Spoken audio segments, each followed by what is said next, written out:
राम राम दोस्तों और मेरी माताएं बहनें, आशा है कि आप सभी के ऊपर बाबा नीम करोली जी की अपार कृपा होगी।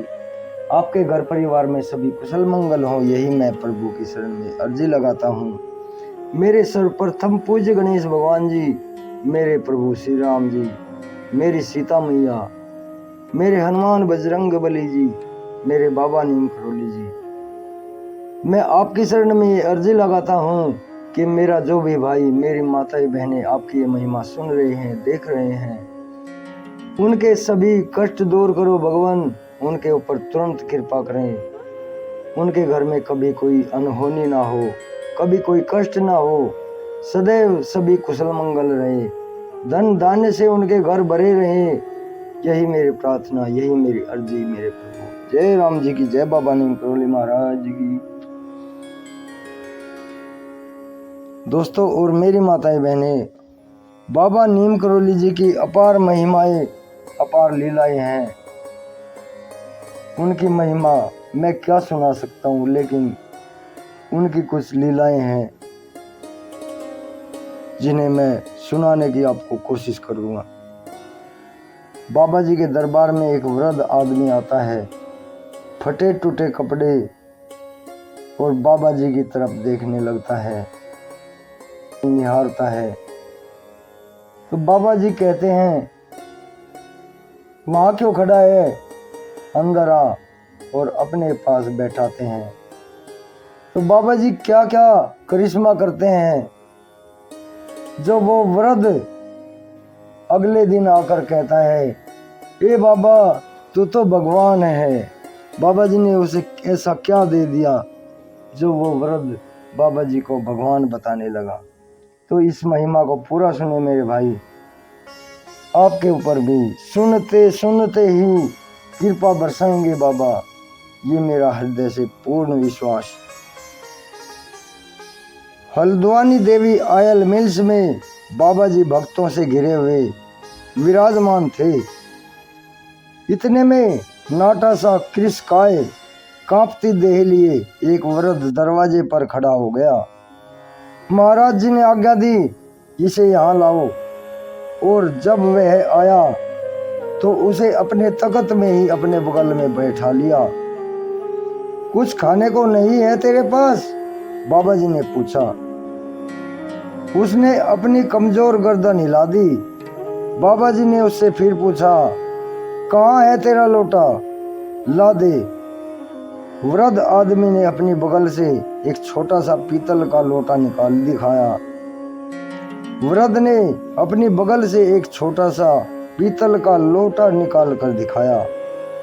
महाराज जी ने उस लोटे को अपनी हथेली से उसका मुंह ढकते हुए ले लिया और पुनः वैसे ही उस वृद्ध को देते हुए कहा, इसे ऐसे ही ले जा, दिखाना मत किसी को, घर जाकर देखना। और फिर कान में कुछ कहा भी। वह वृद्ध आदेशानुसार लोटे का मुंह ढक कर ले गया। 3 दिन बाद जब वह वृद्ध पुनः आया, महाराज जी को ढूंढते ढूंढते एक अन्य भक्त के घर, अब की बार कुछ चमक थी उसके चेहरे पर और पीठ भी कुछ सीधी थी।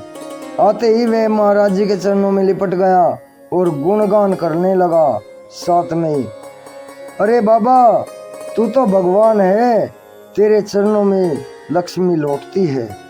अरे बाबा तू तो भगवान है, तेरे चरणों में लक्ष्मी लौटती है। कई बार ऐसा कहते वह महाराज जी के चरणों को चापता रहा। महाराज जी उसकी तरफ देखते मुस्कुराते रहे, फिर बोले, अब जा। सभी आश्चर्यचकित थे कि आखिर यह सब क्या माया है।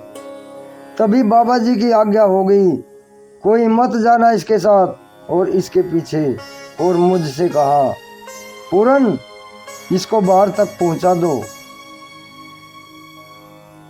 बाहर जाकर महाराज जी की लीलाओं के प्रति सदा निर्विकार मेरा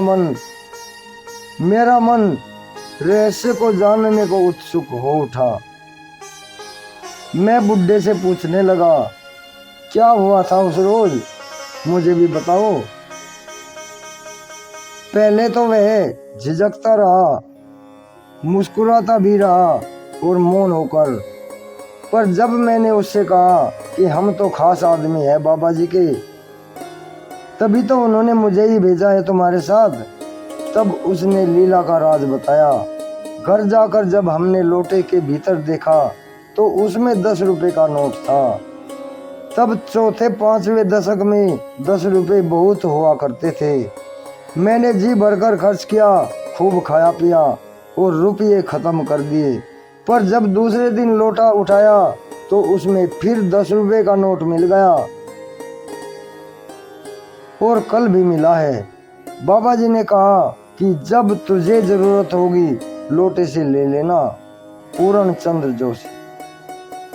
बाबा जी ने उसके कान में कहा था, जब तुझे पैसे की जरूरत होगी लोटे से ले लेना। तो 10 रुपये रोज मिल जाते थे। उस लोटे से 10 रुपये रोज निकलते थे। बाबा जी की महिमा अपरंपार है। स्वयंभू अंतर्यामी मेरे बाबा, सर्वांग सर्वस्व सर्वत्र, पूर्ण ब्रह्मांड में उनकी महिमा अपरंपार है। जय बाबा नीम करौली महाराज की जय। श्री राम जय हनुमान जी की जय। मां दोस्तों और मेरी माताएं बहनें, चैनल को सब्सक्राइब कर लें और आगे भी शेयर करें। बाबा नीम करौली जी का अनंत महिमा। जय बाबा नीम। सबके कष्ट हरो भगवान।